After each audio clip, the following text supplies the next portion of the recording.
wenne een boer mij zijn oudste zoon en een faam om het huisje te houden.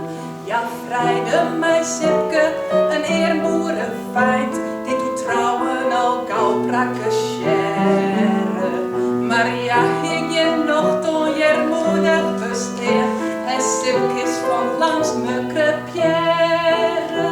Haar namen weer Lisbeth, een pracht van een wief, ja, zong de hele dag lang. Ja, lagen van twee, ja, schrepte van vier, en wie van de duivel net bang. Wie het oren hier, op een oudiersjoen, doe soja, nijd, hok om wat broodje. Maar wie heiselijkst min waar en haar lamp waaide uit, dat jag hier gauw waarom naar de mooie. De mooie die laken, hoe had bij het nou, wist bang dat er spoken binnen.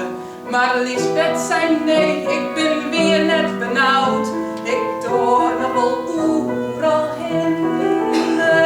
Haar namen weer Lisbeth, een pracht van een wief, ja, zong de hele dag lang. Ja, lagen van twee, ja, schrepte van vier, en wie van de duivel net bang. Als to net benauwd bist, de wolk voor de schim, dat is net Sipke zien grijf daar kieste. En stekt deze stoot er dan je binnengroen, dan ken ik mondje dat er wist.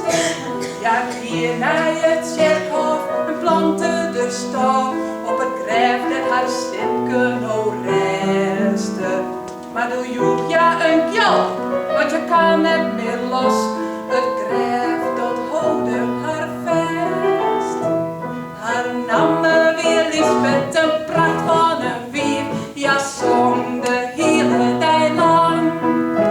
Ja, laken van twee, ja, schrepte van vier, en wie van de duivel net bang. De orenmoon voelen de boer en zijn zoon haar op het kerkhof al heel verklommen. De stok die